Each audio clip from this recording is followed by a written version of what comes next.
England, 1828. The afternoon sun filtered through the tall windows of Hartwell Manor, casting golden patterns across the worn floorboards of the servants' corridor. Evelyn Ashford moved quietly through the shadows, her arms laden with freshly laundered linens that needed to be placed in the guest chambers. At 23, she had long grown accustomed to her peculiar position in her aunt's household, neither servant nor family, existing in that uncomfortable space between two worlds where she belonged to neither. Her mother had died when Evelyn was but 3 years old, leaving behind a daughter whose very existence spoke of shame and scandal.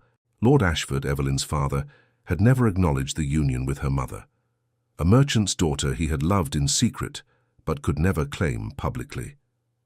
When her mother drew her last breath, weakened by fever and a broken heart, Evelyn became a burden passed to her mother's sister, Lady Margaret Pemberton, who had married into minor nobility and never let anyone forget it. Lady Pemberton had taken Evelyn into Hartwell Manor, not out of familial affection, but out of obligation, and perhaps a twisted sense of superiority. The child served as a constant reminder that the Pemberton family stood above such scandals, that they possessed the moral fortitude to care for the unfortunate offspring of their wayward relations. Yet this charity came with a price. Evelyn was given a small room in the servants' quarters, dressed in simple grey frocks that marked her as somewhere between maid and mistress, and set to work assisting Mrs. Dawson, the head housekeeper, who had become the only mother figure Evelyn had ever truly known. Mrs. Dawson was a woman of considerable years, her hair silver as moonlight and her hands weathered from decades of service. She had taken one look at the frightened 3-year-old child brought to Hartwell Manor 20 years ago and had opened her heart completely. While Lady Pemberton issued cold commands, and her daughter Lucinda regarded Evelyn with barely concealed contempt, Mrs. Dawson had taught Evelyn to read by candlelight, had saved bits of ribbon and lace to brighten the girl's plain dresses, had held her when nightmares came. In the vast coldness of Hartwell Manor, Mrs. Dawson's quarters in the West Wing had been the only place where Evelyn felt truly safe. This particular afternoon carried an electric tension through the Manor's halls. The Duke of Ashford, Theodore Hawthorne, the most eligible gentleman in all of England, was expected within the hour. Lady Pemberton had been in a state of barely controlled excitement for weeks, orchestrating every detail of his visit with military precision. The Duke's arrival was not mere social courtesy. He came to discuss matters of significant importance to the aristocratic families of the county, matters that required the cooperation and presence of the local gentry. But Lady Pemberton had grander designs than simple cooperation. Her daughter Lucinda, at 20 years of age, was beautiful in the way that careful breeding and considerable fortune could ensure. Golden-haired and blue-eyed, with a figure that her expensive gowns displayed to perfection, Lucinda had been groomed since childhood for precisely this moment. Lady Pemberton had spent years cultivating connections, dropping careful hints in the right drawing rooms, ensuring that when the Duke of Ashford looked for a bride, Lucinda Pemberton would be foremost in his consideration. Such a match would elevate the Pemberton family to heights Lady Margaret had dreamed of since her own modest marriage to the late Sir Edmund Pemberton. Evelyn had heard the plans discussed endlessly over the past weeks. She had been instructed to remain out of sight during the Duke's visit, to keep to the servants' areas, and certainly not to present herself in any capacity that might draw attention. Lady Pemberton had been quite clear on this point, her thin lips pressed into a hard line as she delivered her orders. There was to be nothing, absolutely nothing, that might distract from Lucinda's opportunity to shine. As Evelyn climbed the servants' stairs toward the guest wing, she heard the commotion below that signaled the Duke's arrival. The sound of carriage wheels on gravel, the calling of footmen, the rustle of skirts as Lady Pemberton and Lucinda positioned themselves in the entrance hall. Evelyn paused on the landing, hidden from view by the heavy velvet curtains that divided the servants' passage from the main corridor. She knew she should not look, should not risk her aunt's wrath, but curiosity overcame caution. She had heard so much about the Duke of Ashford, about his wealth and power, his ancient title and vast estates. Some whispered that he was cold and proud, others that he was intelligent and fair. The young ladies of the county spoke of his handsome features and commanding presence in breathless tones during their afternoon calls. Through a gap in the curtains, Evelyn caught her first glimpse of Theodore Hawthorne. He was tall, his figure elegant in a coat of deep blue superfine that had certainly come from the finest London tailors. His hair was dark, almost black, and brushed back from a face that was indeed handsome, but held something more interesting than mere physical beauty. There was intelligence in those grey eyes, and perhaps a touch of weariness, as though the weight of his position and responsibilities had marked him in ways that his privileged life could not entirely conceal. He moved with the unconscious grace of a man accustomed to command, yet there was no arrogance in his bearing as he greeted Lady Pemberton with proper courtesy. Evelyn watched as Lucinda performed her practiced curtsy, rising with a calculated smile that she had rehearsed before her mirror countless times. The Duke bowed politely, his expression pleasant, but revealing nothing of his thoughts. Lady Pemberton ushered them all toward the drawing-room, her voice bright with false warmth, as she discussed the weather and the conditions of the road from London. Evelyn knew she should move along, should complete her tasks, and disappear before anyone noticed her presence. But something held her there, her fingers gripping the linens in her arms as she watched the distinguished party disappear into the drawing-room. A strange sensation had settled in her chest, something she could not quite name. It was as though the very air in the manor had shifted, as though some invisible thread had been pulled taut, connecting her to the tall figure of the Duke in ways she could not begin to understand.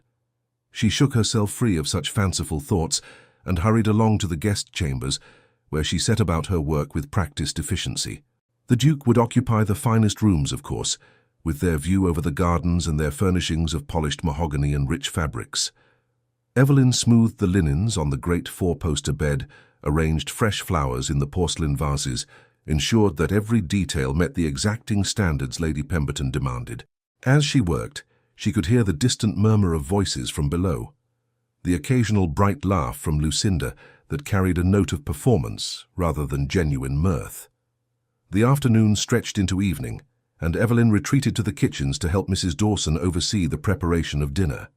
The older woman moved more slowly these days, her joints stiff with age, and Evelyn had gradually taken on more of the physical demands of the housekeeper's role. They worked in comfortable silence, checking the roasted meats and the delicate pastries, tasting the sauces and adjusting the seasonings.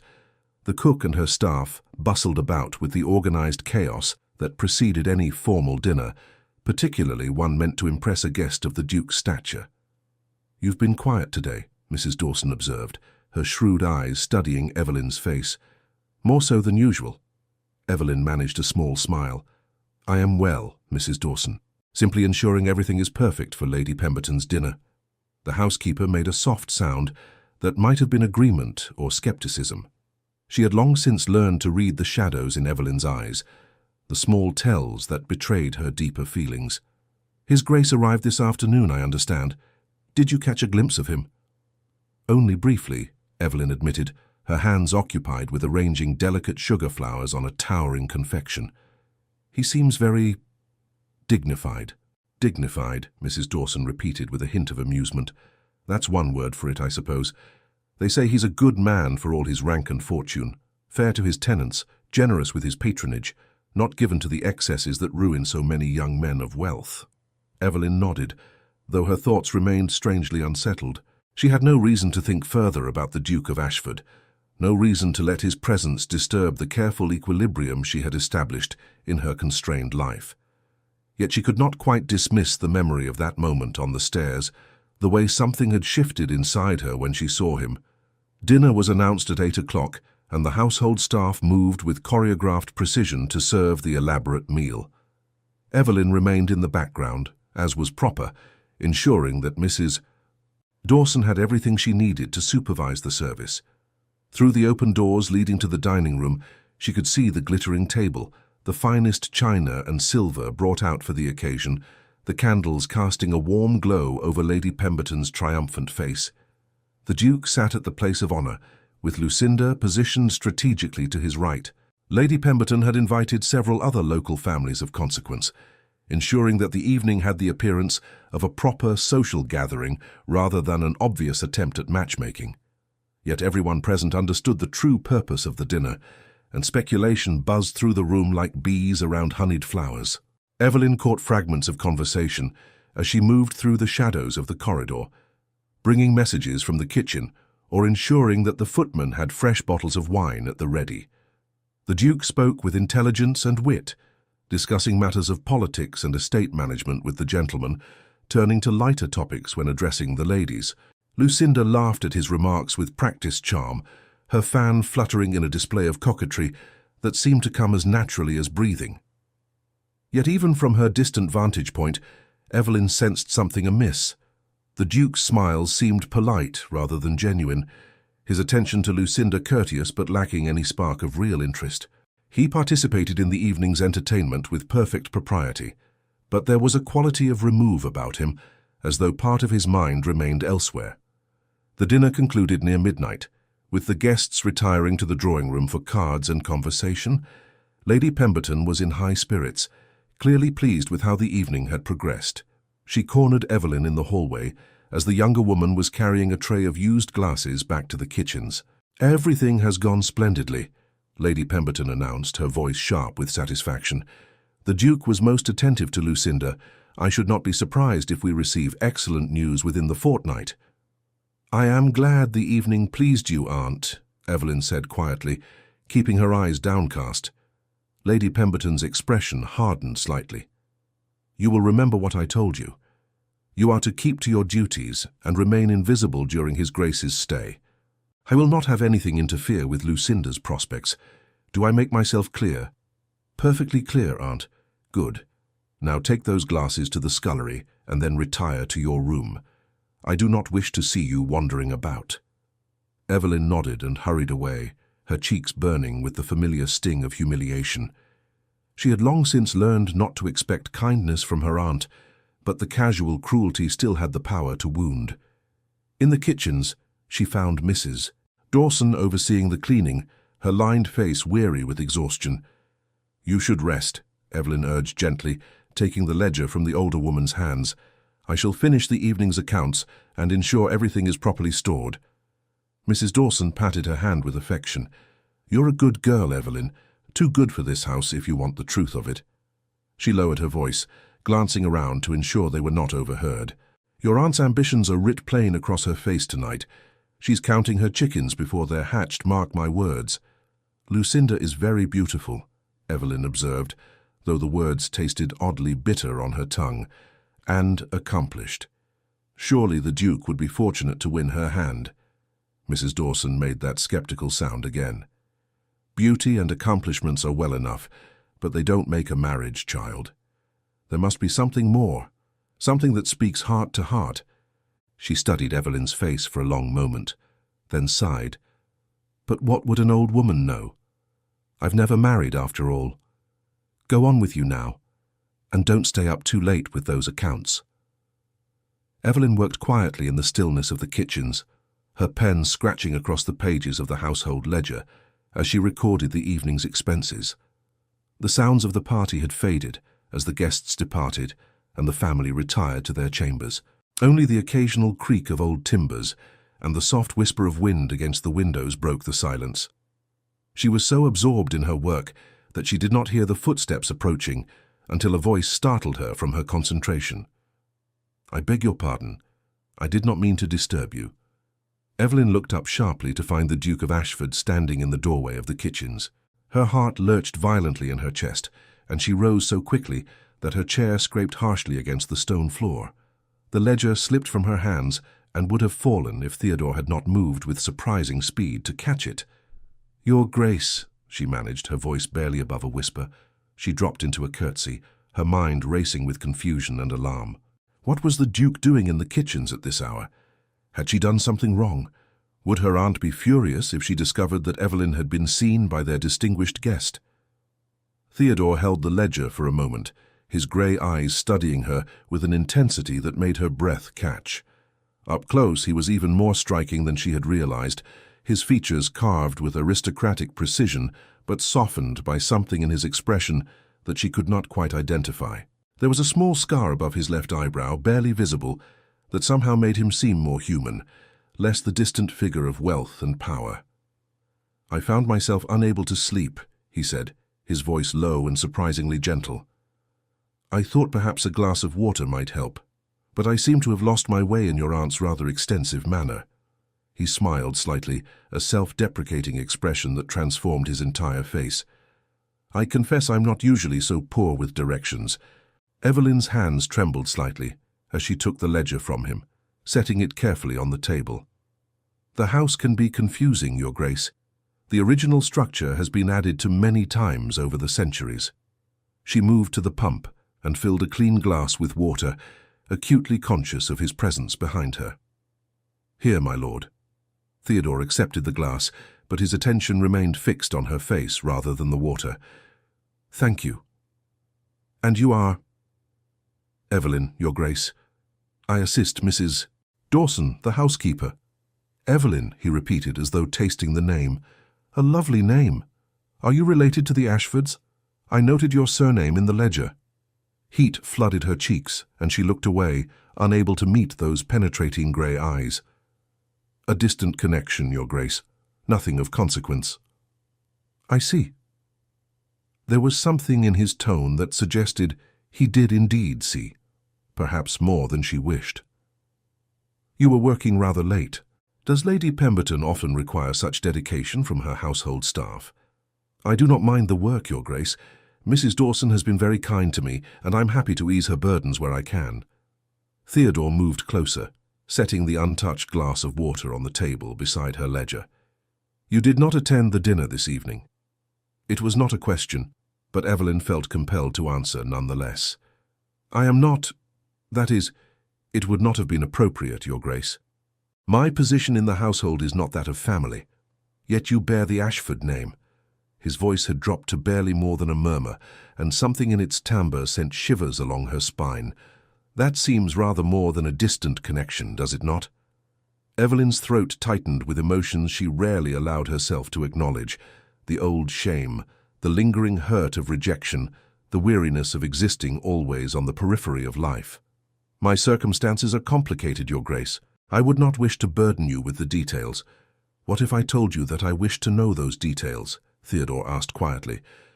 "What if I said that in the few moments since I entered this kitchen, I have found more genuine interest than in the entire evening of orchestrated pleasantries upstairs?" Evelyn's eyes flew to his face, searching for mockery or cruelty, but finding only sincerity and something else that made her heart pound.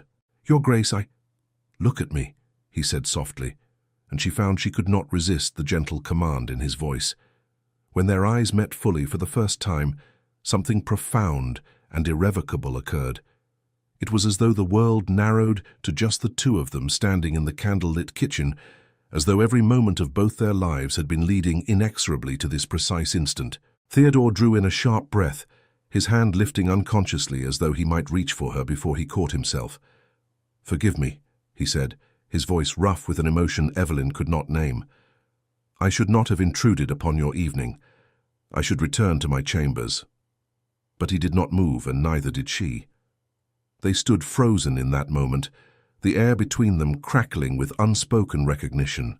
Evelyn felt as though she were standing on the edge of a precipice, knowing that one more step would send her tumbling into unknown territory from which there would be no return. The sound of footsteps on the stairs above broke the spell. Theodore stepped back quickly, his expression shifting into the composed mask he had worn throughout the dinner. "Thank you for the water, Miss Ashford. I trust I can find my way back now." He turned and left the kitchen with swift strides, leaving Evelyn standing alone in the flickering candlelight, her heart racing and her hands shaking. She pressed her palms flat against the table, trying to steady herself, trying to make sense of what had just transpired. Nothing had happened, not really. A brief conversation, a shared glance. Yet everything felt different, as though the very foundations of her world had shifted beneath her feet. She did not know how long she stood there before she finally gathered the strength to extinguish the candles and make her way to her small room in the servants' quarters.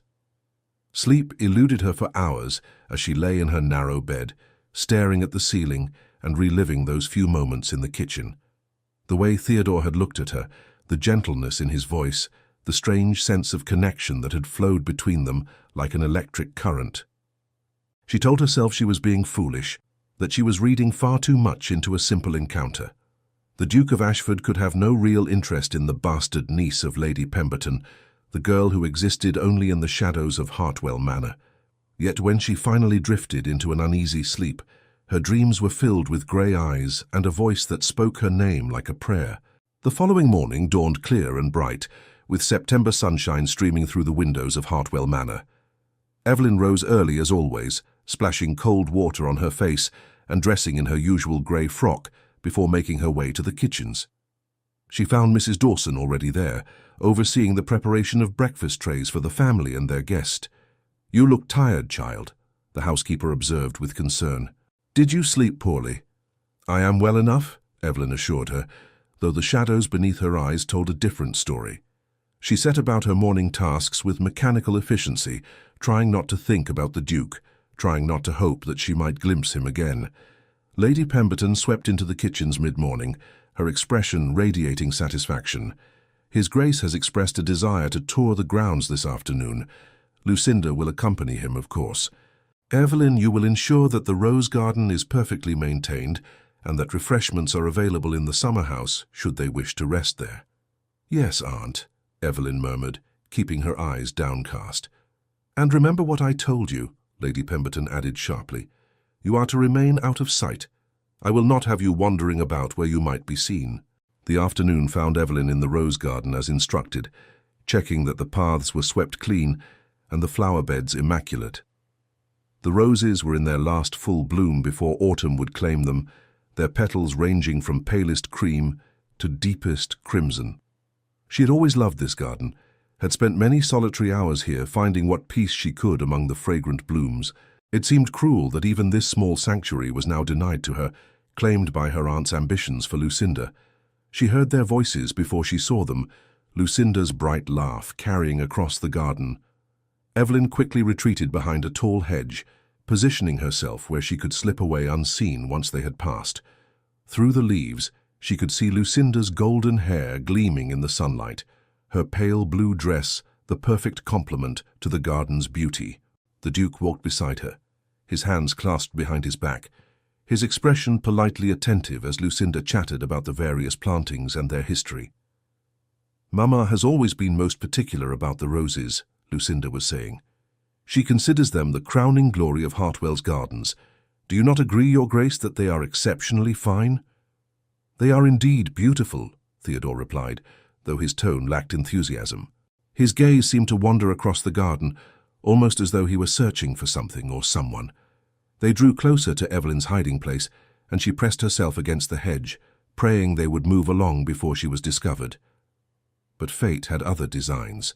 A thorn caught at her sleeve, and in her attempt to free herself quietly, she stumbled slightly, her foot dislodging a small stone that skittered across the path. Both Lucinda and Theodore turned at the sound. For a frozen moment Evelyn stood exposed, her face flushed with embarrassment, her grey dress drab against the vibrant colours of the garden. Lucinda's expression shifted from surprise to fury in an instant. "What are you doing here?" she demanded, her voice sharp with outrage. "Mother specifically instructed you to remain out of sight."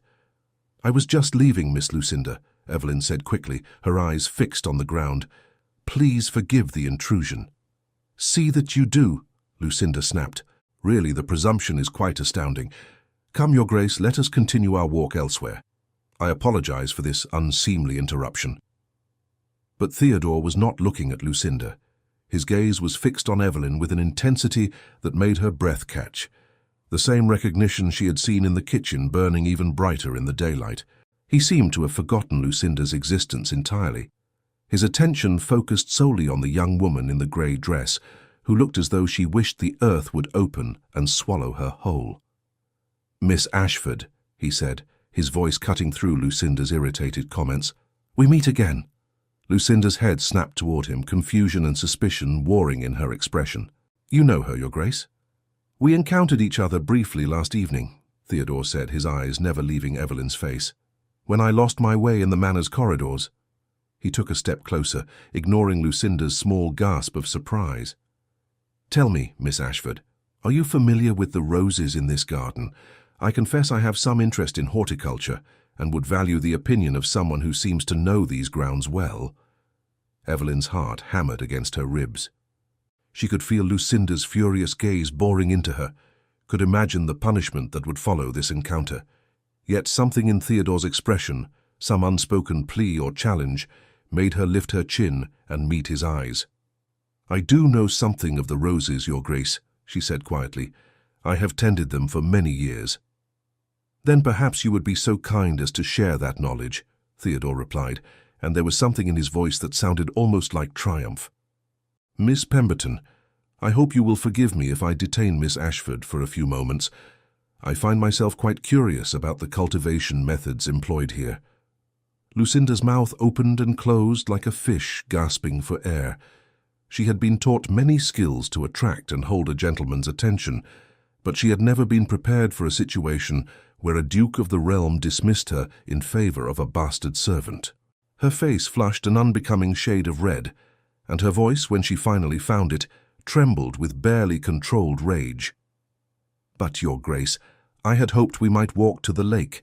The view is quite spectacular this time of day." "Perhaps later," Theodore said smoothly, his tone brooking no argument. "I shall return to the house shortly." It was a clear dismissal, delivered with aristocratic authority that could not be challenged.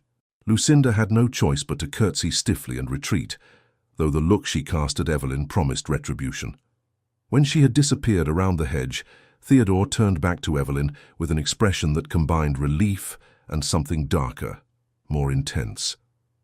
"Now," he said softly, "perhaps you will tell me the truth about your position in this household. And do not dissemble, Miss Ashford. I have some experience in reading people, and I know when I am being told carefully edited versions of the truth." Evelyn's hands twisted together, her instinct for self-preservation warring with an inexplicable desire to be honest with this man who looked at her as though she mattered. "It is not a pleasant story, Your Grace." "I suspect as much. Tell me anyway." And so, standing in the rose garden with the September sun warm on her face and the Duke of Ashford's steady gaze upon her, Evelyn told the story she had never shared with anyone outside Mrs. Dawson. She spoke of her mother's death, her father's refusal to acknowledge her existence, her aunt's cold charity that came with the price of invisibility. The words tumbled out in a rush, as though a dam had broken inside her, and with them came tears she had not permitted herself to shed in years. Theodore listened in silence, his expression growing progressively darker as the tale unfolded. When she finally fell quiet, her voice hoarse and her cheeks wet with tears, he stepped closer still, pulling a pristine handkerchief from his pocket and offering it to her with such gentleness that it broke something in her chest. "Your aunt is a fool," he said flatly, "and cruel besides. That she could have you in her house all these years and fail to see your worth speaks to a poverty of spirit I find contemptible." Evelyn accepted the handkerchief with trembling hands, dabbing at her eyes. "You are kind to say so, Your Grace, but—" "I am not being kind," Theodore interrupted. "I am being truthful. From the moment I saw you last night in the kitchen, from the first instant our eyes met, I knew that I had found something precious beyond measure. I do not expect you to understand this, Miss Ashford, or perhaps even to believe it. I barely understand it myself, but I know with absolute certainty that I cannot leave this house without ensuring that you are protected, that you are given the respect and care you deserve." Evelyn stared at him, unable to process what she was hearing. "Your Grace, you cannot mean— that is, we have barely spoken. You do not know me." "Then I shall endeavor to remedy that situation," Theodore replied, a smile touching his lips that transformed his entire countenance. "With your permission, of course, I would very much like to know you, Evelyn Ashford. I would like to know everything about you, your thoughts, your dreams, what makes you smile and what causes you sorrow. I realize this is highly irregular, and I am violating every rule of proper courtship, but I find I do not care about conventions when faced with something that feels this profoundly right." "But Lucinda," Evelyn whispered, "my aunt's expectations—" "Are of no consequence to me," Theodore said firmly. "I will not be maneuvered into a marriage, no matter how carefully your aunt has laid her plans. I am master of my own fate, Miss Ashford, and I choose to pursue a connection that speaks to my heart rather than one that serves social ambition." He reached out slowly, giving her time to move away if she wished, and took her hand in his. The touch sent fire racing through her veins, and she gasped at the intensity of her reaction. "Your Grace," she began, but he shook his head. "Theodore," he said quietly, "when we are alone, I would very much like to hear you say my name." "I cannot," Evelyn protested weakly, though her fingers curled around his of their own volition. "It would not be proper." "Then we shall have to make it proper," Theodore replied. His thumb traced gentle circles on the back of her hand, and his grey eyes held hers with an intensity that made rational thought nearly impossible. "I am going to court you, Evelyn Ashford. With your permission, I am going to call upon you, to speak with you, to learn everything there is to know about the remarkable woman I discovered in a midnight kitchen. And at the end of that courtship, if you will have me, I am going to make you my Duchess." The world seemed to tilt on its axis. Evelyn heard the words but could not quite believe them, could not reconcile this declaration with everything she had ever known about her place in the world. "You cannot be serious," she whispered. "I am nobody, nothing. I have no fortune, no connections, no family of any worth. Your position, your responsibilities. My responsibilities include ensuring my own happiness and that of my future family," Theodore said. "And I have learned, Miss Ashford, that happiness cannot be found in marriages of convenience or political alliance. It comes from connection, from understanding, from the meeting of two souls who recognize each other across whatever distance or obstacles society might place between them." He lifted her hand to his lips, pressing a kiss to her knuckles that sent shivers racing up her arm. "I saw that recognition in your eyes last night, just as you saw it in mine. Tell me I am wrong. Tell me you felt nothing, and I will leave this place and never trouble you again." But Evelyn could not tell him that, because it would be a lie. She had felt it, that profound sense of rightness, as though all the scattered pieces of her life had suddenly aligned. She had tried to dismiss it as fantasy, as the dangerous dreaming of a girl who had learned long ago not to hope for more than survival. Yet here stood Theodore Hawthorne, Duke of Ashford, declaring his intentions with a conviction that made her believe for the first time that perhaps her life could hold more than shadows and service. "I felt it," she admitted, her voice barely audible. "But I am afraid, Your Grace. Theodore, I am afraid of hoping, afraid of what will happen when my aunt discovers your interest, afraid of all the ways this could end in heartbreak." "Then we shall face those fears together," Theodore said simply. "But I will not let them rob us of what might be. Trust me, Evelyn. Trust that what we feel is real and worth fighting for." Their conversation was interrupted by the sound of approaching footsteps. Theodore released her hand with obvious reluctance, stepping back to a more appropriate distance. Mrs. Dawson appeared around the hedge, her expression carefully neutral, though her eyes darted between them with sharp intelligence. "Begging your pardon, Your Grace, but Lady Pemberton has sent me to inquire if you would care for refreshments in the summer house. Miss Lucinda is waiting there." "Thank you, Mrs. Dawson," Theodore replied smoothly. "Please inform Lady Pemberton that I shall join her shortly. I was just admiring the roses with Miss Ashford here. She has been most informative about their care." Mrs. Dawson's eyebrows rose fractionally, but she merely curtsied and withdrew. Theodore turned back to Evelyn, lowering his voice to a murmur that only she could hear. "I must go and perform my social obligations, tedious though they may be, but I shall find a way to speak with you again before I depart Hartwell. This conversation is far from over, Evelyn. In fact, I rather think it has only just begun." He bowed elegantly and strode away, leaving Evelyn standing amid the roses with her thoughts in complete disarray.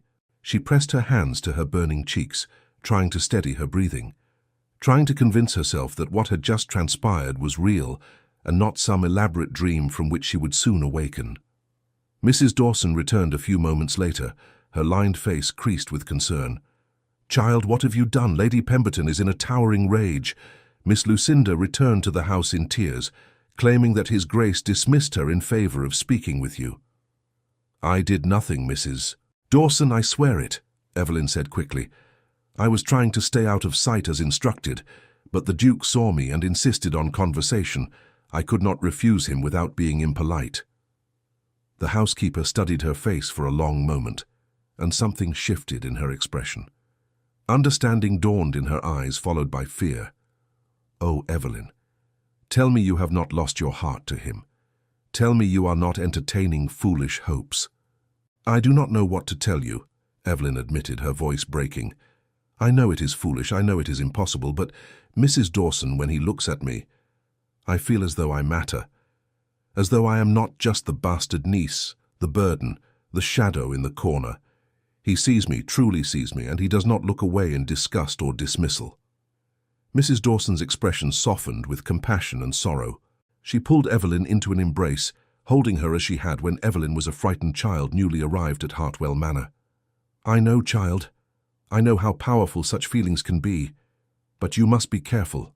Men of his station do not marry girls like us, no matter how sincere their words may seem in the moment. And your aunt, oh Evelyn, your aunt will make your life a misery if she suspects the Duke's attention has been diverted from Lucinda to you." "I know," Evelyn whispered against the older woman's shoulder. "I know all of this. But Mrs. Dawson, what if he truly means what he says? What if this is real?" "Then God help you both," Mrs. Dawson murmured, "for the storm that is coming will test you in ways you cannot yet imagine. Come now, you must compose yourself and return to your duties. Act as though nothing has transpired. Perhaps, if we are fortunate, the Duke will depart tomorrow, and this will all fade like a dream." But Evelyn knew, even as she nodded and dried her tears, that this would not fade. Whatever had begun between her and Theodore Hawthorne had taken root too deeply to be dismissed or forgotten. For better or worse, her life had been irrevocably altered by those moments in the rose garden. The remainder of the day passed in a haze of tension. Lady Pemberton summoned Evelyn to her private sitting room that evening, her face rigid with fury. Lucinda sat nearby, dabbing at red-rimmed eyes with a lace handkerchief, the picture of wounded sensibility. "You have overstepped yourself most grievously," Lady Pemberton began without preamble. "I do not know what arts you employed to attract His Grace's attention, but I will not tolerate such scheming in my household. You will remain in your room for the duration of the Duke's visit. You will not show your face anywhere he might see you. Is that understood?" "Yes, Aunt," Evelyn replied quietly, her hands clasped before her. "I should turn you out entirely," Lady Pemberton continued, her voice shaking with rage. "After all the charity I have shown you, all the kindness, to have you repay me with such betrayal." "Mother, please," Lucinda interjected, though her voice held more calculation than distress. "Perhaps we are overreacting. Surely His Grace was merely being polite to a member of the household. Tomorrow I shall have another opportunity to secure his interest. He cannot truly prefer that drab little mouse to me." Lady Pemberton's expression shifted, hope warring with suspicion. "You are quite right, my dear. Of course he was merely being polite. His breeding would demand no less. We shall pretend this unfortunate incident never occurred." She turned her cold gaze back to Evelyn. "You are dismissed. Remember what I have said. I do not wish to see you again until after His Grace has departed." Evelyn curtsied and fled the room, her heart pounding. She made her way to her small chamber and sank onto her narrow bed, wondering how everything had become so complicated so quickly. Through her tiny window, she could see the lights of the main rooms where Theodore and the other guests were no doubt enjoying their evening meal. Was he thinking of her? Did he regret his impulsive declaration in the garden? Or had it all been merely a momentary interest that would fade with the morning light? She did not know how long she sat there before a soft knock came at her door. Mrs. Dawson entered, carrying a tray with bread, cheese, and tea. "You missed dinner," the housekeeper said gently, setting the tray on the small table. "I thought you might be hungry." "Thank you," Evelyn murmured, though she had no appetite. "Mrs. Dawson, what am I to do?" The older woman sat beside her on the bed, taking her hand. "You must be strong, child. Whatever comes, you must remember that you are worthy of love and respect, no matter what your aunt or anyone else might say. Your birth does not define your value. Your circumstances do not determine your worth." "The Duke said something similar," Evelyn said softly. "He called my aunt cruel for failing to see it." "Did he now?" Mrs. Dawson's lips curved in a small smile. "Then perhaps he is wiser than most men of his station. But wisdom does not always translate to action, Evelyn. He may mean well, but the pressure he will face from his own family, from society, will be immense. A duke does not marry a penniless bastard without consequences. I know, Evelyn whispered. I know all of this, yet I cannot help but hope. Then hope, Mrs. Dawson said, squeezing her hand. But hope carefully, child, and prepare yourself for the possibility that this may not end as you wish. The following morning, Evelyn obeyed her aunt's command and remained in her room. She could hear the sounds of the household below, the preparations for breakfast, the murmur of voices. Mrs. Dawson brought her meals and what news she dared share. The Duke had been quiet during breakfast, responding to Lucinda's attempts at conversation with polite but distant courtesy. Lady Pemberton had grown increasingly agitated as the morning wore on, clearly sensing that her carefully laid plans were going awry. In the early afternoon, Mrs. Dawson appeared at Evelyn's door with an unusual expression, part concern, part barely suppressed excitement. "The Duke has requested a private interview with Lady Pemberton," she reported in a whisper. "They are closeted in the library this very moment.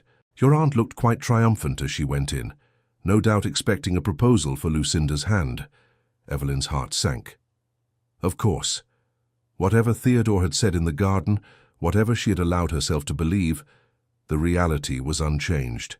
He was a duke, and dukes married eligible young ladies of fortune and breeding, not bastard nieces who existed only in the shadows. "I see," she managed, her voice steady despite the pain blooming in her chest. "Then it is as we expected. He will marry Lucinda, and life will continue as before." But Mrs. Dawson shook her head slowly, her eyes gleaming with something that might have been hope. "I am not so certain, child. His Grace's expression when he made his request did not strike me as that of a man eager to propose to Miss Lucinda. There was something else there, something determined and almost rebellious." Before Evelyn could respond, a commotion erupted below.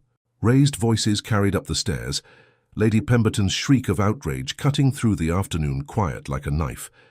Both women froze, listening to the sounds of an argument that grew progressively more heated. "How dare you?" Lady Pemberton's voice rang through the manor. "After all the courtesy I have shown you, after opening my home and introducing you to my daughter." Theodore's reply was too low to distinguish, but his tone carried absolute authority. More shrieking from Lady Pemberton, then the sound of a door slamming with tremendous force. Footsteps pounded up the main staircase, and Mrs. Dawson quickly pulled Evelyn back from the door. "Stay here," the housekeeper commanded. "Do not show yourself until we know what has transpired." But Evelyn could not obey. She slipped from her room and made her way to the servants' staircase that opened onto the upper gallery. From this vantage point, hidden behind a carved pillar, she could see Lady Pemberton pacing the hallway like a caged animal, her face contorted with fury. Lucinda stood nearby, her expression a mixture of shock and humiliation. "The audacity!" Lady Pemberton spat. "The absolute audacity of the man! To come into my home to accept my hospitality, and then to make such a preposterous demand." "What did he want, Mother?" Lucinda asked, her voice small and frightened. "What did he say?" Lady Pemberton whirled on her daughter. "He has asked permission to court Evelyn. That insignificant, worthless little bastard. He has declared his intention to pursue her hand in marriage." The words struck Evelyn like a physical blow. She gripped the pillar for support, certain she must have misheard, but Lucinda's wail of despair confirmed that she had heard correctly. "How could he prefer her to me?" Lucinda sobbed. "What has she done to bewitch him? Mother, you must forbid it. You must send her away." "I have already informed His Grace that I will grant no such permission," Lady Pemberton said coldly. "I have told him in no uncertain terms that Evelyn is my ward and that I will not countenance any connection between them. The girl will be sent to a convent in Yorkshire tomorrow morning. I have a cousin who is abbess there. Evelyn will take vows and live out her days in prayer and contemplation, far from any opportunity to corrupt the Duke's judgment." Evelyn's blood turned to ice. A convent. Tomorrow. Lady Pemberton meant to dispose of her as efficiently as one might discard a broken vase. The life of a nun. Perpetual enclosure. Eternal silence. The death of every hope and dream. It was a fate worse than death for someone who had already lived too much of her life in shadows. "What did the Duke say to that?" Lucinda asked, her tears forgotten in her curiosity. "He was most displeased," Lady Pemberton admitted, and there was a thread of uncertainty in her voice now. He threatened, but no, he would not dare. He may be a duke, but he cannot force me to surrender my ward against my will. The law is clear on such matters. Evelyn is mine to dispose of as I see fit until she reaches her majority, and that is still 2 years hence. Evelyn barely heard the rest of their conversation. She stumbled back to her room, her mind reeling. Theodore had been sincere. He had truly meant what he said in the garden. He had gone to her aunt and formally requested permission to court her. And now Lady Pemberton meant to lock her away in a convent to prevent any possibility of such a union. Mrs. Dawson found her some time later, curled on her bed and staring at nothing. The housekeeper's face was drawn with grief and determination. "I have heard what Lady Pemberton plans," she said without preamble, "and I will not allow it to happen. You are not going to that convent, Evelyn, not if I have any power to prevent it." "What can you do?" Evelyn asked dully. "She is my legal guardian. She has the right to place me wherever she chooses." "Perhaps," Mrs. Dawson said slowly, "but the Duke also has rights and resources that far exceed your aunt's petty authority. He must be made aware of her intentions. If he knows that she means to send you away tomorrow, he will surely act to prevent it." "How can he?" Evelyn demanded, sitting up. "He cannot legally interfere. You said so yourself. My aunt has authority over me until I reach my majority."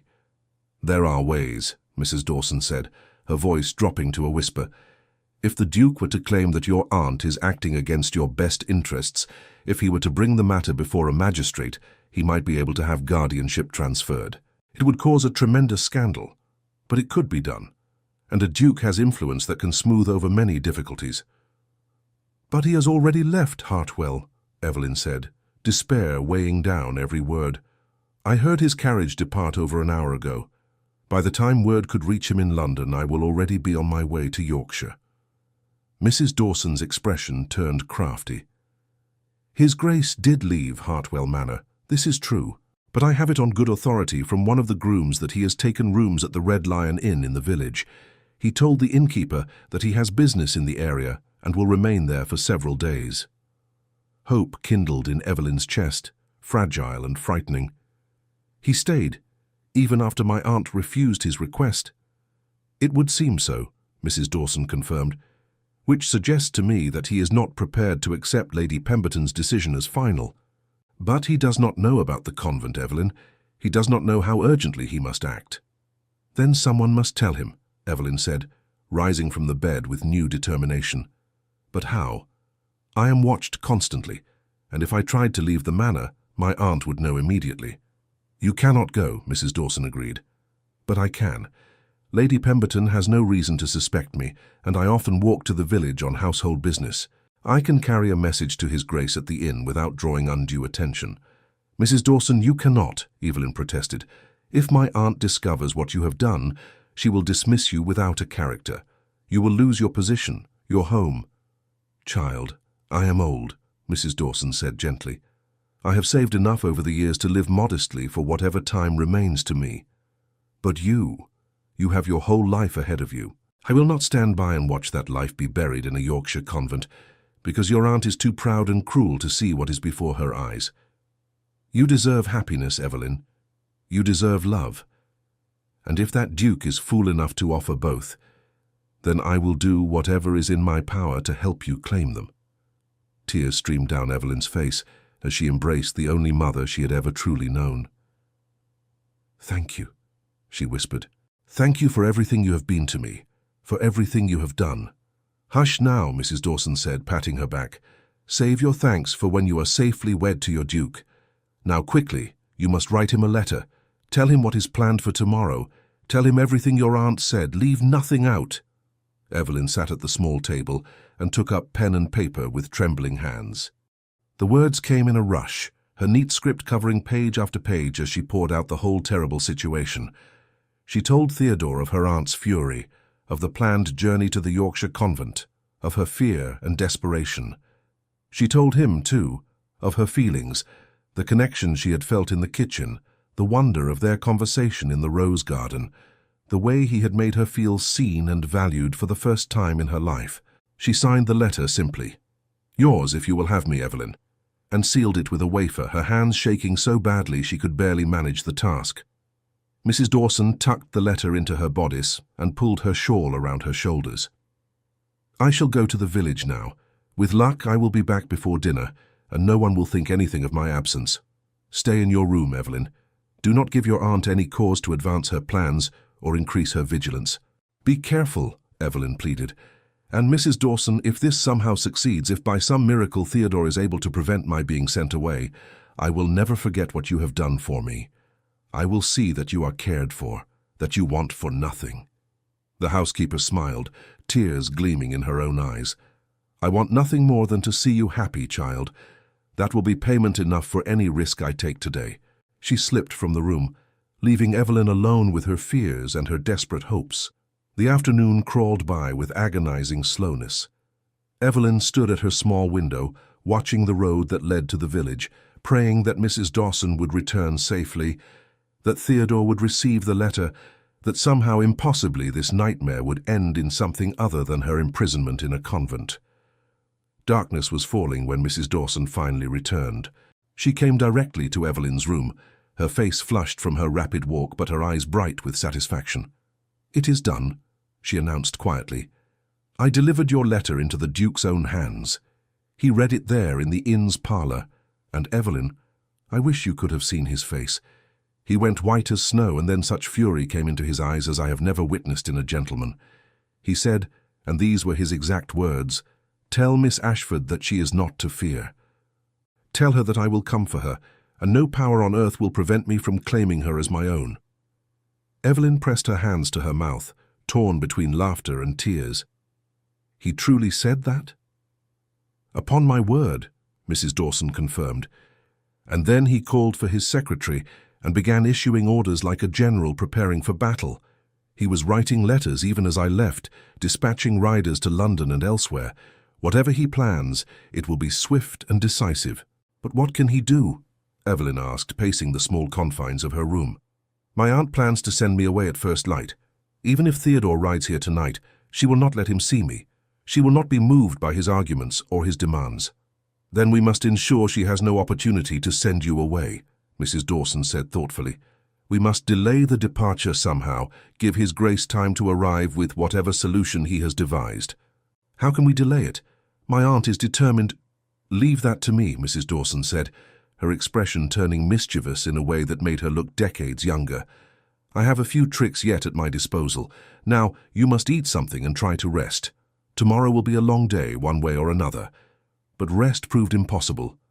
Evelyn lay in her narrow bed, staring at the ceiling, her mind racing through 100 scenarios, each more improbable than the last. How could Theodore possibly arrive in time? What power did he have to prevent Lady Pemberton from exercising her legal rights as guardian? And even if he somehow succeeded in keeping her from the convent, what then? Her aunt would never consent to their marriage, and without that consent any union would be considered scandalous at best, illegal at worst. Dawn came all too soon, grey and misty. Evelyn heard the sounds of the household stirring, preparing for the journey to Yorkshire. Lady Pemberton's voice carried up the stairs, sharp with commands to the servants. A carriage was being prepared, trunks loaded with the few possessions Evelyn would be permitted to take to her new life behind convent walls. Mrs. Dawson appeared with a breakfast tray, her face carefully neutral. "Your aunt wishes you to be ready within the hour," she reported. "The carriage leaves at 8 o'clock.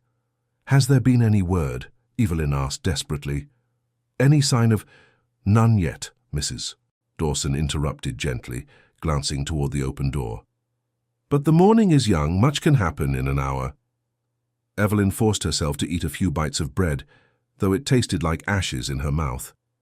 She dressed in her travelling clothes, a simple brown dress and cloak that her aunt had provided, suitable for a woman entering religious life.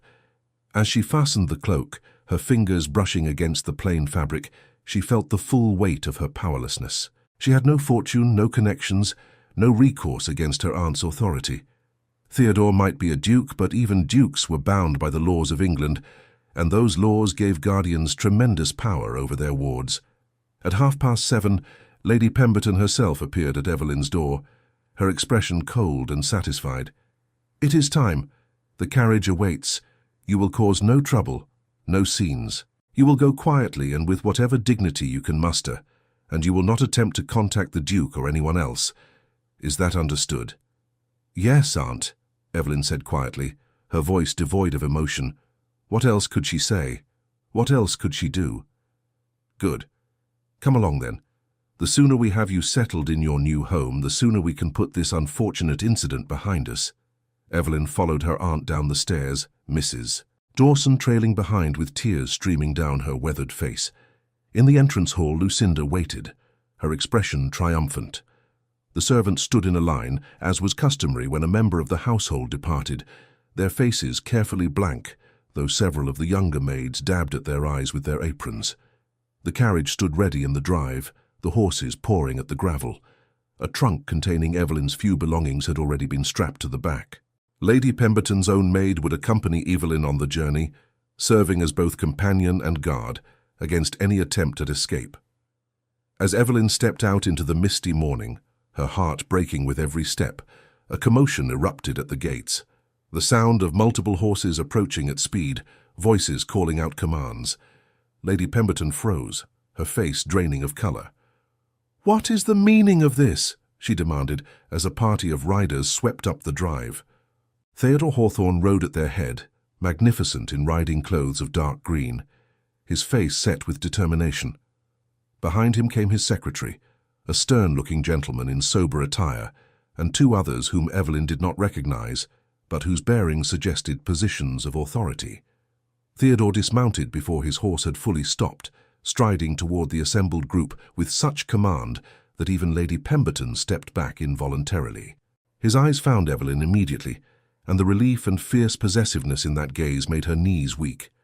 "Your Grace," Lady Pemberton sputtered, rallying her composure. "What is the meaning of this intrusion? You have no right—" "I have every right," Theodore interrupted, his voice cutting through her protests like steel.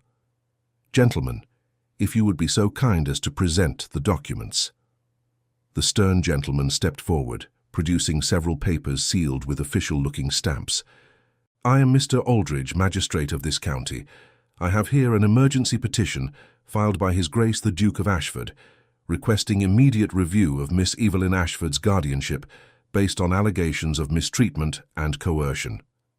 Lady Pemberton's face went from white to red in an instant. "This is outrageous.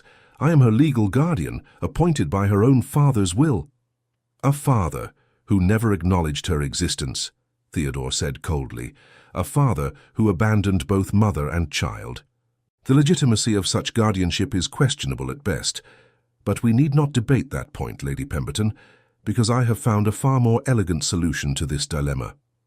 He turned to the second gentleman, who stepped forward with a warm smile that contrasted sharply with the tension of the moment. "Allow me to introduce the Archbishop of Canterbury's personal representative, Father Benedict. He has graciously agreed to perform a rather urgent ceremony." Evelyn's heart lurched violently. "Theodore, what are you—" "I am doing what I should have done the moment I saw you in that kitchen," Theodore said, moving to stand directly before her. He took both her hands in his, heedless of the watching servants and Lady Pemberton's strangled gasp of outrage. "I am claiming you as my own, Evelyn Ashford. I am asking you to marry me, here and now, this very morning. Once we are wed, your aunt's guardianship becomes void. You will be my wife, my Duchess, and no power on earth can send you to a convent or anywhere else against your will." "You cannot do this," Lady Pemberton shrieked. "I forbid it. She is my ward. She is under my authority." "For approximately 3 more minutes," Mr. Aldridge said calmly, consulting his pocket watch. "After which time, if Miss Ashford consents to this marriage, her status will change irrevocably. Your Grace, perhaps we should proceed. Time, as they say, is of the essence." Theodore's eyes never left Evelyn's face. "What say you, my dear? Will you have me? Will you trust me enough to take this leap together? I know we have known each other for barely 2 days. I know this is mad and impulsive and contrary to every rule of proper courtship. But I also know that what I feel for you is real and true, and that I will spend the rest of my life proving myself worthy of the gift of your love." Evelyn's vision blurred with tears. Around her she could hear Lady Pemberton's continued protests, Lucinda's wails of dismay, Mrs. Dawson's soft weeping. But all of it faded to insignificance beside Theodore's steady gaze, the warmth of his hands clasping hers, the promise she saw written in every line of his handsome face. "Yes," she whispered, then louder with more conviction than she had ever felt about anything in her life. "Yes, Theodore, I will marry you." His smile transformed the misty morning into something glorious. He raised her hands to his lips, kissing them with such tenderness that her tears spilled over completely. "Then let us waste no more time. Father Benedict?" The ceremony that followed would later be described by those present as the most extraordinary wedding they had ever witnessed. It took place not in a church, but on the gravel drive of Hartwell Manor, with a stunned household as witnesses. Evelyn, in her plain brown travelling dress, and Theodore in his riding clothes, spoke their vows with Father Benedict presiding. Lady Pemberton continued to protest throughout, threatening legal action and social ruin, but her voice grew progressively weaker as the reality of the situation became clear. When Father Benedict pronounced them man and wife, Theodore drew Evelyn into his arms and kissed her with such passion and tenderness that several of the watching maids sighed audibly. Lady Pemberton made one last attempt to intervene, reaching for Evelyn's arm as though to pull her away, but Theodore moved smoothly to block her, his expression turning cold and dangerous. "Touch my wife again, madam, and you will discover precisely how unpleasant I can make life for those who threaten what is mine," he said quietly. "Evelyn is now the Duchess of Ashford. She is under my protection, my care, my authority. You have no further claim on her whatsoever. In fact, I suggest you consider your own position most carefully. Should I choose to make known the full extent of your abuse and neglect of your ward, your reputation in society would be destroyed utterly. The only reason I do not do so immediately is out of consideration for my wife's sensibilities. She has suffered enough at your hands. I will not add to her pain by creating a public scandal." Lady Pemberton's mouth worked soundlessly. Beside her, Lucinda collapsed against her mother, sobbing hysterically. The household servant stood frozen in shock, unable to process what they had just witnessed. Theodore turned to Mrs. Dawson, who hovered nearby with tears streaming down her face. "You must be the redoubtable Mrs. Dawson, whose letter gave me the warning I needed to act in time. You have my eternal gratitude, madam. My wife has told me of your kindness to her over the years, of how you have been the only mother she has known. I hope you will consent to come with us to Ashford House and continue in a position of honour within our household. Her Grace will need familiar faces around her as she adjusts to her new life." Mrs. Dawson curtsied deeply, her voice breaking with emotion. "It would be my greatest privilege, Your Grace." "Excellent. Gather your things and you shall travel with us in the ducal carriage." Theodore looked around at the assembled servants. In fact, any member of this household who wishes to seek employment with the Duke of Ashford need only present themselves at Ashford House within the fortnight. I suspect Her Grace will wish to surround herself with friendly faces, and I can always use good staff who have shown loyalty and kindness to those in need. Several of the younger servants exchanged hopeful glances, while Lady Pemberton looked as though she might swoon. Theodore ignored her completely, turning his attention back to Evelyn. "Come, my dear wife," he said gently, offering her his arm. "Let us leave this place and begin our new life together. I have a special license that will allow us to formalize our marriage in London tomorrow, and then we shall journey to Ashford House in Hampshire. I think you will find it a far more welcoming home than you have known here." Evelyn placed her hand on his arm, still feeling as though she were moving through a dream. "But my things can be sent for later, or replaced entirely," Theodore said dismissively. "You need nothing from this house, Evelyn. Everything you require will be provided. I promise you, you will never want for anything again." As they walked toward the magnificent carriage bearing the Ashford coat of arms, Evelyn glanced back once at Hartwell Manor. Lady Pemberton stood rigid with fury and humiliation, Lucinda weeping dramatically beside her. The servants milled about in confusion, their carefully ordered world thrown into chaos. Only Mrs. Dawson moved with purpose, hurrying toward the house to collect her belongings so she might join them. "Do you regret it?" Theodore asked softly as he handed her into the luxurious carriage. "The manner of our marriage, the abruptness of it all?" Evelyn settled onto the plush velvet seats, looking up at the man who was now her husband. "I regret nothing," she said honestly. "I am terrified and overwhelmed, and I can scarcely believe any of this is real. But I do not regret it." Theodore took the seat beside her, pulling her close against his side. "Good, because I meant every word I said in the garden, Evelyn. I will spend the rest of our lives ensuring that you are loved and cherished and honored as you deserve. You will never again be the forgotten niece, the bastard child, the shadow in the corner. You are my Duchess, my partner, my heart, and I will make certain that all of England knows your worth." Mrs. Dawson joined them shortly, her few possessions hastily packed into a valise. As the carriage rolled down the drive away from Hartwell Manor, Evelyn felt as though she was shedding an old skin, leaving behind years of pain and rejection. She pressed closer to Theodore's warmth, marveling at the strength of the arms that held her, the steady beat of the heart beneath her ear. The journey to London passed in a blur. Theodore seemed determined to use every moment to learn more about his new wife, asking questions about her childhood, her interests, her dreams. Evelyn found herself talking more freely than she ever had, the words flowing easily under his gentle encouragement. He listened with complete attention, his expression alternating between tenderness when she spoke of happy memories with Mrs. Dawson and fury when she touched on her aunt's cruelties. They stopped at the finest inn along the route, where Theodore had arranged for rooms prepared in advance. The innkeeper nearly fell over himself, bowing and scraping before the Duke and his new Duchess, ushering them to the best chambers with a flurry of apologies for the inadequacy of his humble establishment. That evening, as Evelyn stood at the window of their shared suite, watching the sun set over the rolling countryside, Theodore came to stand behind her. His arms encircled her waist, and he rested his chin on top of her head. "Are you happy?" he asked quietly. Evelyn turned in his embrace, looking up into those grey eyes that had seen her truly from the very first moment. "I am more than happy. I am in awe. Yesterday I thought my life was over, that I would be locked away in a convent with no hope of escape. Today, I am a duchess, married to a man who looks at me as though I am precious beyond measure. It feels like a fairy tale. Then I shall endeavor to ensure our story has the happiest of endings," Theodore murmured, lowering his head to capture her lips in a kiss that promised everything: passion, devotion, partnership, love. They arrived in London the following afternoon, where the formalities of their marriage were repeated in a small private ceremony at one of the city's most prestigious churches.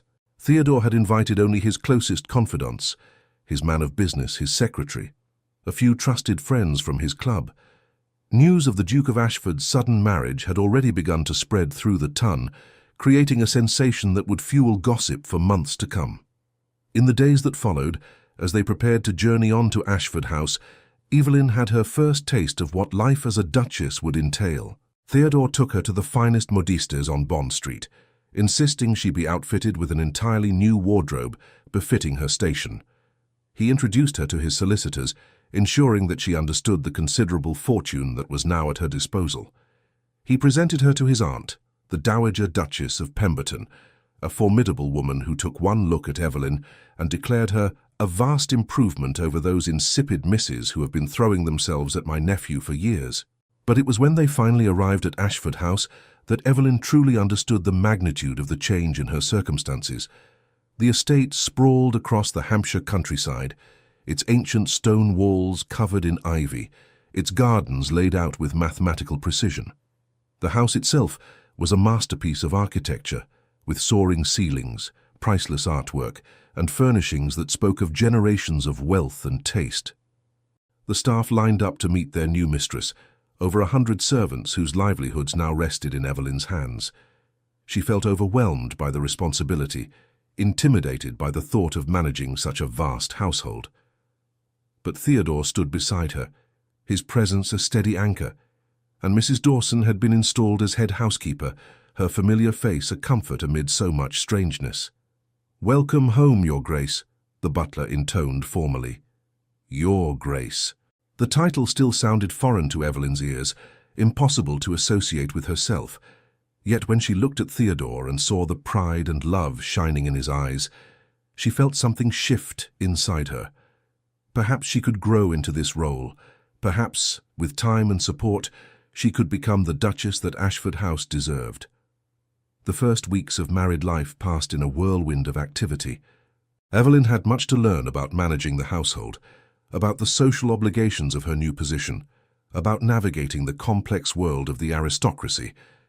Theodore proved himself an attentive and patient husband, guiding her through the intricacies of her duties without ever making her feel inadequate. He seemed to take genuine pleasure in watching her grow into her role, celebrating each small victory as she mastered some new aspect of running the great estate. But more than that, Theodore courted her with a dedication that took her breath away. Despite the fact that they were already married, he seemed determined to win her heart properly. He brought her flowers from the greenhouse each morning, rare blooms that filled their private chambers with perfume. He took her riding across the estate, showing her every corner of the land that was now hers as well as his. He read to her in the evenings by the fire, sharing his favorite books and asking for her opinions on everything from poetry to politics. And at night, when they retired to their shared chambers, Theodore made love to her with such tenderness and passion that Evelyn discovered depths of feeling she had never imagined possible. He worshipped her body as though it were a precious gift, murmuring endearments against her skin, making her feel beautiful and desired in ways that healed wounds she had not fully acknowledged. Mrs. Dawson thrived in her new position, her spirits lifted by the kindness and respect shown to her by both the Duke and Duchess. She had a comfortable suite of rooms, a generous salary, and the satisfaction of seeing the child she had raised finally receiving the love and security she deserved. In the evenings, when her duties were complete, she would sometimes sit with Evelyn in the Duchess's private parlour, the two women sharing tea and conversation as they had done in the quiet moments at Hartwell Manor. "You have blossomed," Mrs. Dawson observed one evening, studying Evelyn's face with affectionate satisfaction. "There is a light in your eyes that was never there before, a confidence in your bearing. Marriage agrees with you, child." "Theodore agrees with me," Evelyn corrected with a soft smile. "He makes me feel as though I have value beyond my usefulness, as though I matter simply for being myself. I never knew such feelings were possible." "That is what love does," Mrs. Dawson said gently. "Real love, the kind that sees past surfaces to the heart beneath. His Grace is a rare man, Evelyn. Treasure what you have found together." "I do," Evelyn assured her. "Every moment of every day I am grateful for the miracle that brought him into my life." 3 weeks after their arrival at Ashford House, an invitation arrived that brought the first true test of Evelyn's new status. The Prince Regent himself was hosting a ball at Carlton House, and the Duke and Duchess of Ashford were commanded to attend. Theodore read the invitation with a slight frown, then looked at Evelyn with concern. "We need not go if you do not feel ready," he said immediately. "I can send our regrets, claim illness or pressing estate business." "No," Evelyn interrupted, surprising herself with her decisiveness. "I am your wife, your Duchess. I will not hide from society or give credence to those who might whisper that I am unworthy of my position. If we are to attend such events eventually, we may as well begin now." Pride flashed across Theodore's face. "You are magnificent," he said, pulling her into his arms. "And you are absolutely right. We shall attend, and society will see for themselves what a treasure I have claimed as my bride." The days leading up to the ball were filled with preparations. Evelyn's new wardrobe was extensive, but Theodore insisted that she needed something truly spectacular for her debut before the Prince Regent. He summoned the most fashionable modiste in London, who created a gown of silver silk that shimmered like moonlight with every movement. Sapphires from the Ashford family collection were reset into a magnificent necklace and earrings that complemented the gown perfectly. When Evelyn saw herself in the mirror on the evening of the ball, she barely recognized the elegant woman staring back at her. Gone was the plain grey dress and apologetic demeanour of Lady Pemberton's forgotten niece. In her place stood a duchess, regal and beautiful, with confidence born from the love of a man who saw her true worth. Theodore appeared in the doorway of her dressing room, resplendent in formal evening attire. He stopped short at the sight of her, his eyes darkening with appreciation and desire. "You will be the most beautiful woman in the room," he said huskily, "and I shall be the most envied man in all of England." The ball at Carlton House exceeded even Evelyn's most elaborate imaginings. The rooms blazed with the light of thousands of candles reflected in gilt mirrors and crystal chandeliers. The cream of English society filled the halls, bedecked in jewels and finery that represented fortunes. Music floated through the air, mingling with laughter and the rustle of silk. When the Duke and Duchess of Ashford were announced, a ripple of interest swept through the assembled guests. Everyone had heard the scandalous tale of the Duke's sudden marriage to his hostess's poor relation, the hasty ceremony performed to prevent the bride being sent to a convent. Speculation had run wild about the mysterious new Duchess, with some claiming she must be a great beauty who had bewitched the Duke, others suggesting he had been trapped by some clever scheme. The reality silenced many of the gossips immediately. Evelyn entered on Theodore's arm with natural grace, her bearing regal despite the butterflies churning in her stomach. She met curious stares with calm composure, her expression serene even as she felt the weight of hundreds of eyes upon her. The Prince Regent himself approached to greet them, his portly figure resplendent in a coat dripping with decorations. "Ashford, we had heard rumors of your marriage but scarcely credited them. You are not a man known for impulsive behavior. Perhaps I simply had not yet found sufficient cause for impulse, Your Highness," Theodore replied smoothly. "May I present my wife, the Duchess of Ashford?" Evelyn curtsied deeply, drawing on every lesson in deportment she had absorbed over years of watching Lucinda's careful training. "Your Highness, the honor is mine." The Prince Regent studied her with shrewd eyes, then smiled. "Ashford, you have done well for yourself. Beauty and grace are a rare combination. Welcome to court, Your Grace. We look forward to seeing more of you." It was a clear signal of approval, and the effect was immediate. Those who might have cut the new Duchess for her questionable origins now pressed forward to make her acquaintance. Invitations were extended, compliments offered, connections established.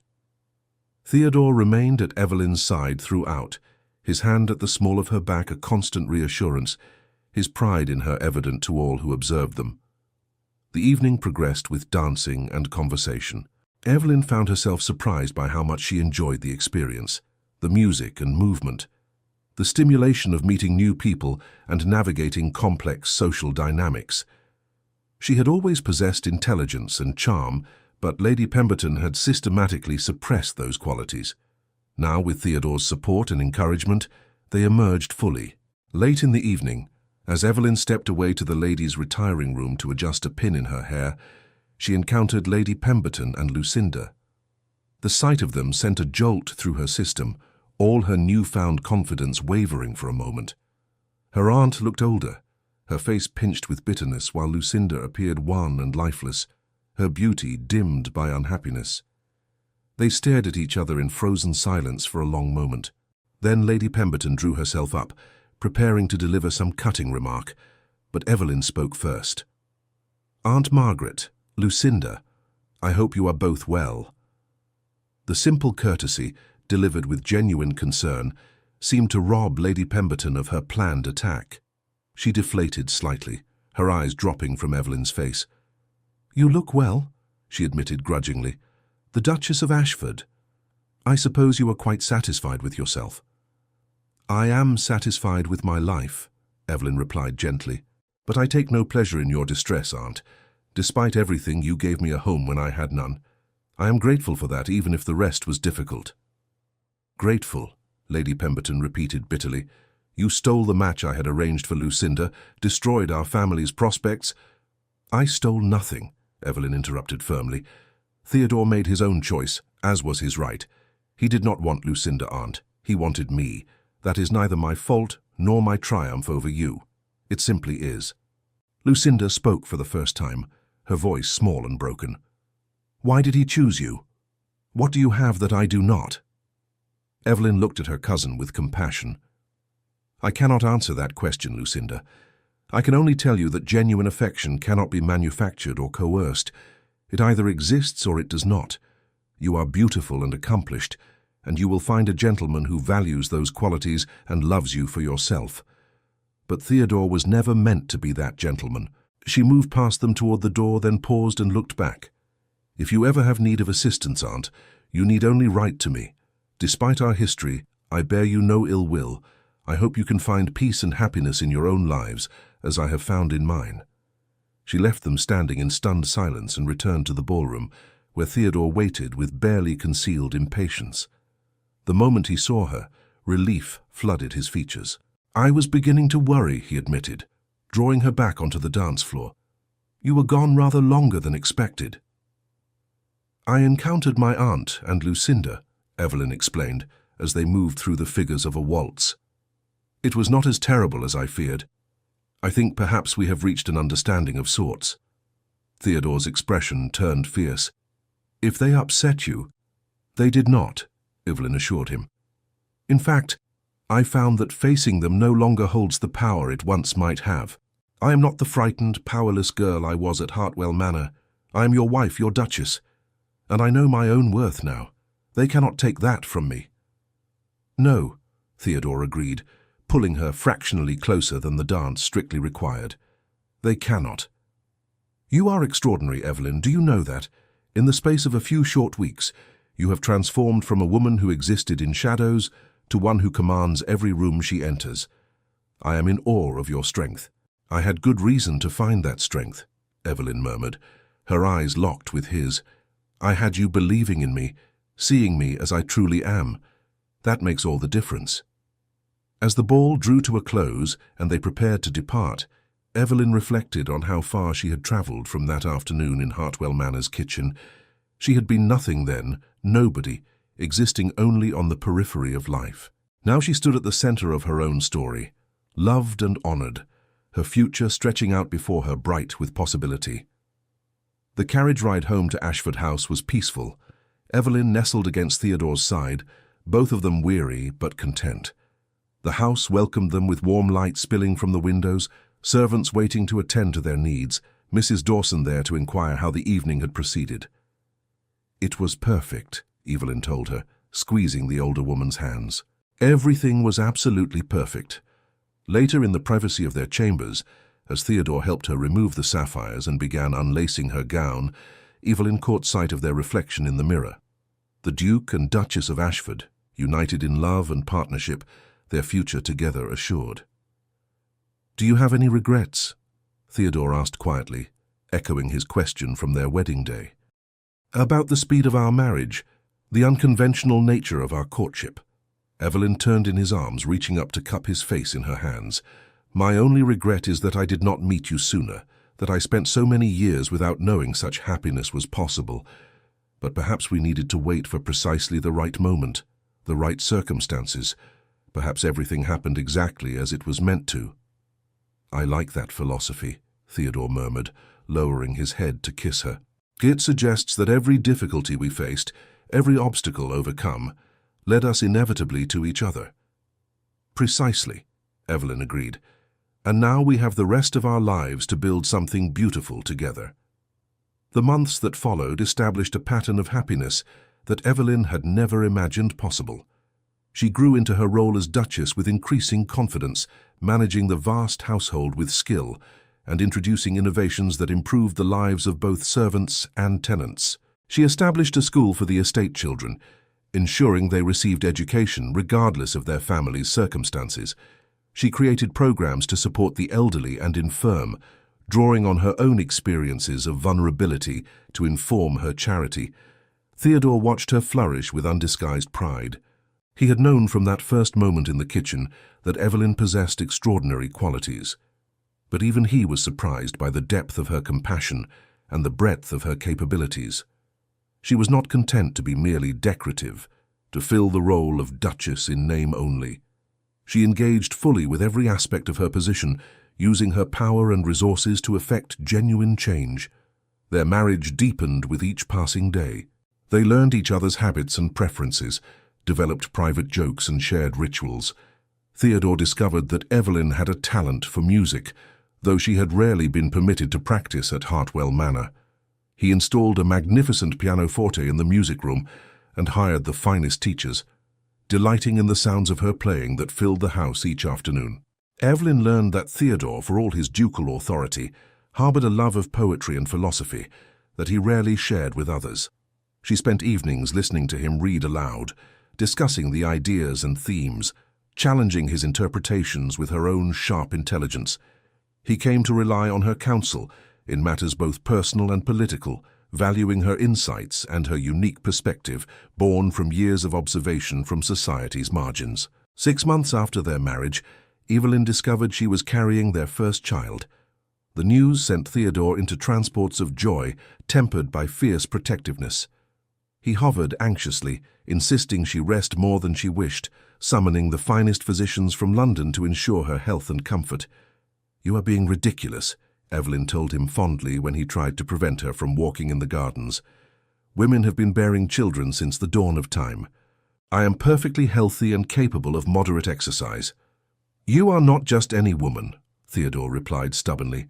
"You are my wife, the love of my life, and I will not take any chances with your well-being." "Then walk with me," Evelyn suggested, taking his arm. "Keep me company and cease this fretting. Our child needs a father who is calm and confident, not one who starts at every shadow." Theodore laughed despite himself. "When did you become so wise?" "I have always been wise," Evelyn teased.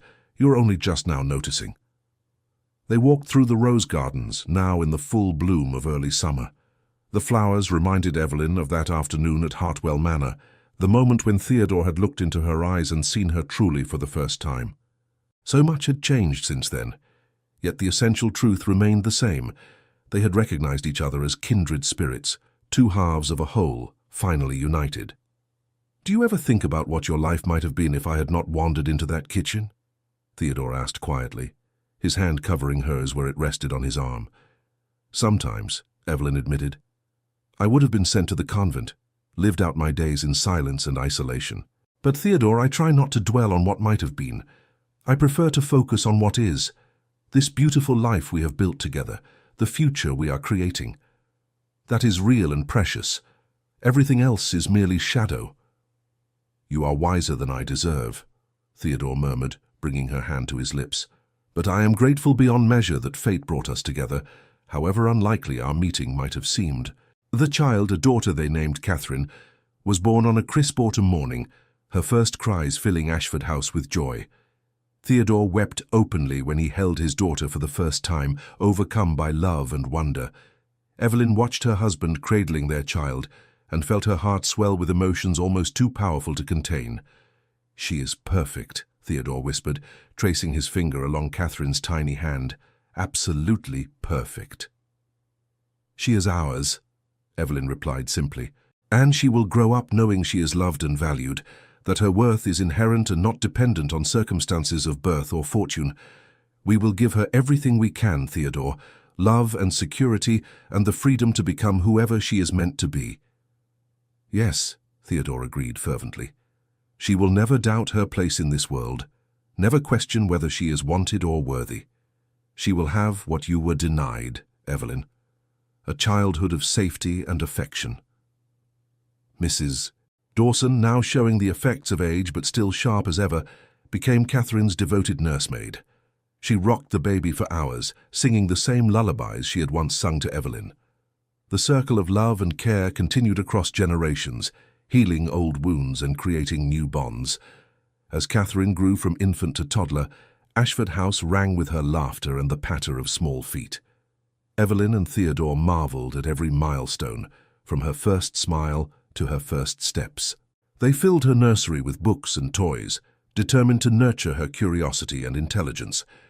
And when she was old enough to ask questions, they answered honestly, explaining that while the world could sometimes be unkind, love and determination could overcome even the greatest obstacles.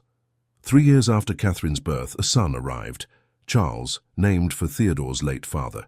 And 2 years after that, another daughter, Margaret, named in a gesture of reconciliation for Evelyn's aunt. The nursery grew crowded with children's voices, the estate alive with the next generation of Hawthorns. Lady Pemberton, who had maintained a stiff distance after that encounter at the ball, softened when news of little Margaret's name reached her. She sent a letter, awkward and stilted but genuine in its emotion, thanking Evelyn for the gesture and expressing regret for her past treatment. It was not a full apology, perhaps, but it was a beginning. Evelyn wrote back warmly, inviting her aunt to visit Ashford House and meet her great-nieces and nephew.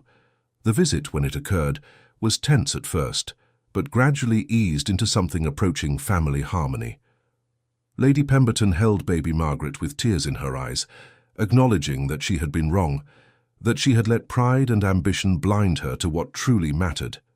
Lucinda, who had eventually married a respectable baronet, came as well. She and Evelyn would never be close, but they achieved a cordial relationship based on mutual respect, if not affection. The past could not be erased, but it could be accepted and moved beyond. 10 years after that fateful afternoon in Hartwell Manor's kitchen, Evelyn stood in the portrait gallery of Ashford House, studying the new painting that had just been hung. It depicted the Duke and Duchess with their 3 children, captured by one of England's finest artists. Theodore stood tall and proud, his hand resting on young Charles's shoulder. Evelyn sat in an elegant chair, baby Margaret in her arms, while Catherine stood beside her mother, her expression already showing signs of the intelligence and character she would carry into adulthood. "It is quite good, is it not?" Theodore said, coming to stand beside his wife, "though I think it fails to capture your true radiance." Evelyn laughed. "You are biased, husband." "Undoubtedly," Theodore agreed, slipping his arm around her waist. "But I have earned the right to my bias through years of devotion and observation. I know your face better than my own. I see the woman you were when I first encountered you in that midnight kitchen, frightened and uncertain but already possessing such hidden strength. And I see the woman you have become, confident, compassionate, beloved by all who know you. The transition has been extraordinary to witness." "I could not have made that transition without you," Evelyn said softly, leaning into his embrace. "You saw me when I was invisible to everyone else. You believed in me when I had ceased to believe in myself. You gave me not just a new life, Theodore, but a new understanding of what life could be." "We gave that to each other," Theodore corrected gently. "You think I was unchanged by our meeting. I was arrogant in my assumptions, certain that I knew what I wanted from life and marriage. Then I looked into your eyes and discovered I knew nothing at all. You taught me that love is not about social position or calculated advantage. It is about recognition and connection, about finding the one soul that answers your own across whatever distance or obstacles might separate you." They stood together in comfortable silence, contemplating the portrait and the journey it represented. From that first improbable meeting to this moment of established happiness, they had traveled far together. There had been obstacles and opposition, moments of doubt and difficulty, but they had faced each challenge united, their love growing stronger with each test survived. "Do you think Catherine will ask about my origins one day?" Evelyn wondered aloud. "About why she has no grandparents on my side, no family connections beyond what you have provided?" "Undoubtedly," Theodore replied. "She is too intelligent not to wonder. And when she asks, we shall tell her the truth, that you came from difficult circumstances, but rose above them through strength and grace. That her mother is the finest woman I have ever known, regardless of the circumstances of her birth. That love and character matter far more than bloodlines or fortune." "She will be proud to hear it," Evelyn said with certainty. "All our children will be. We are raising them to value substance over surface, to judge people by their actions rather than their origins. They will carry those lessons into the world and perhaps make it a better place for their presence." "They will indeed," Theodore agreed, "because they have you as their example, showing them daily what true nobility of spirit looks like."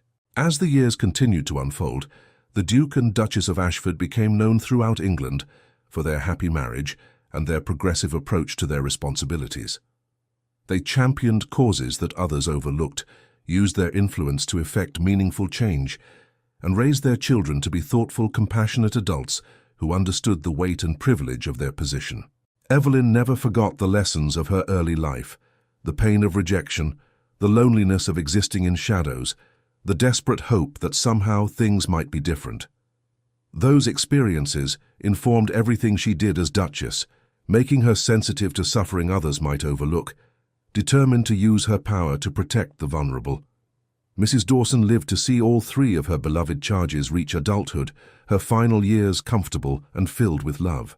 When she passed peacefully in her sleep at the age of 82, the entire estate mourned.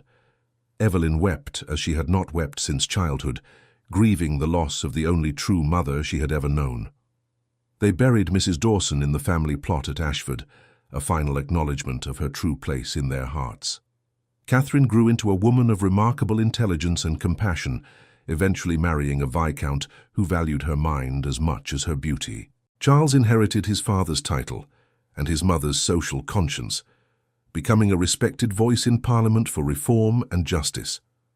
Young Margaret, true to her namesake's determined nature, shocked society by declaring her intention to become a physician, one of the first women to pursue such a path in England. Theodore and Evelyn watched their children's choices with pride, supporting them even when society raised eyebrows or voiced disapproval. They had learned long ago that convention was no substitute for conviction, that the opinions of others mattered far less than the dictates of one's own heart and conscience. On their 25th wedding anniversary, Theodore arranged a private dinner in the Rose Garden, where he had first declared his intentions all those years ago. The flowers bloomed as beautifully as ever, their perfume carried on the warm evening breeze. A small table had been set with fine china and crystal, candles casting a golden glow as twilight deepened into night. "Do you remember standing here?" Theodore asked, taking Evelyn's hand across the table. "I was so certain, so determined. I knew I had found something precious, and I would not let anything stand between us." "I remember being terrified," Evelyn admitted with a smile. "Terrified of hoping, of believing that such happiness could truly be mine. But you were so convinced, so unwavering in your certainty. It gave me courage to take that leap of faith." "Best decision I ever made," Theodore declared. "Wandering into that kitchen, looking into your eyes, recognizing my future in an instant. Some might call it madness or impulse, but I knew, deep in my soul I knew, that you were meant to be mine, and I was meant to be yours." 25 years, Evelyn mused, her thumb tracing circles on the back of his hand. 3 children, countless memories, a life beyond anything I could have imagined. Theodore, you gave me everything, not just wealth and position, but dignity and purpose and love. You saw the woman I could become when everyone else saw only the bastard niece, the servant, the burden. That vision of yours transformed my entire existence. "You transformed yourself," Theodore corrected gently. "I merely provided the opportunity and support. The strength, the intelligence, the compassion, those were always yours, Evelyn. They simply needed room to flourish." They sat in comfortable silence as the stars emerged overhead, 2 souls who had found each other against all odds and had built something beautiful together. Their love story had begun in the most unlikely of circumstances, a midnight encounter in a manor kitchen, a desperate letter smuggled to an inn, a wedding performed on a gravel drive with a furious aunt as unwilling witness. It had all the elements of a fantastical romance, yet it was real and enduring, tested by time and circumstance and emerging stronger from every trial. "What do you suppose happened to Hartwell Manor?" Evelyn wondered idly. "I have not thought of it in years. Lady Pemberton sold it some time ago," Theodore replied. "The fortune from Lucinda's marriage was not sufficient to maintain it, and there were debts. I believe she now lives quietly in Bath with a small household. By all accounts, she is not unhappy." "I am glad," Evelyn said sincerely. "I do not wish ill on anyone, not even those who wronged me. Life is too short and too precious for such bitterness." "Another lesson for our children," Theodore observed. "Forgiveness and grace, even when neither is strictly deserved. You have taught them well, my love." As the evening drew to a close and they made their way back to the house, arm in arm as they had walked 1,000 times before, Evelyn reflected on the extraordinary journey her life had taken. From invisible servitude to honored Duchess, from despair to profound joy, from isolation to the warm embrace of family and love. It seemed impossible that one chance encounter could lead to such transformation, yet here she stood, living proof that miracles could occur even in the most ordinary of moments. The forgotten niece had become the cherished Duchess, the bastard child had become the beloved wife and mother. The shadow in the corner had stepped fully into the light and claimed her place in the world. And all because a duke had lost his way in a manor's corridors and found himself in a kitchen at midnight, where a young woman with sad eyes had offered him water and, unknowingly, captured his heart forever. Their love story would be told and retold through the generations of Hawthorns who followed, becoming family legend. The portrait in the gallery would be preserved and treasured, a reminder of where they had begun and what they had built together. And long after they had both passed from this world, the legacy of their unlikely union would endure. In the lives they had touched, the changes they had championed, the children and grandchildren who carried forward their values of compassion, courage, and the transformative power of love. For in the end, that was the true fairy tale. Not that a duke had married beneath his station, but that two people had recognized each other across the artificial barriers of society and had chosen love over convention, connection over calculation, hope over fear. They had proven that worth was not determined by birth or circumstance, that every person possessed inherent dignity and value waiting to be acknowledged and honored. And they had lived happily ever after, not because their life was perfect or free from challenge, but because they had faced every difficulty together, their love a constant anchor in an ever-changing world. That ultimately was the greatest gift they had given each other, the assurance that whatever might come, they would never again face it alone. Thank you for staying with us until the end of this emotional journey. If this story touched your heart, we invite you to subscribe, like, comment, and share our channel. Your support inspires us to keep creating more stories of love, redemption, and breathtaking twists. Help us reach our first 1,000 subscribers, and together we'll continue sharing tales that warm the heart. At the end of this video, you'll see a suggestion for another of our historical stories. Click and let yourself be enchanted by another unforgettable tale. With all our gratitude, Echoes of Romance, the end.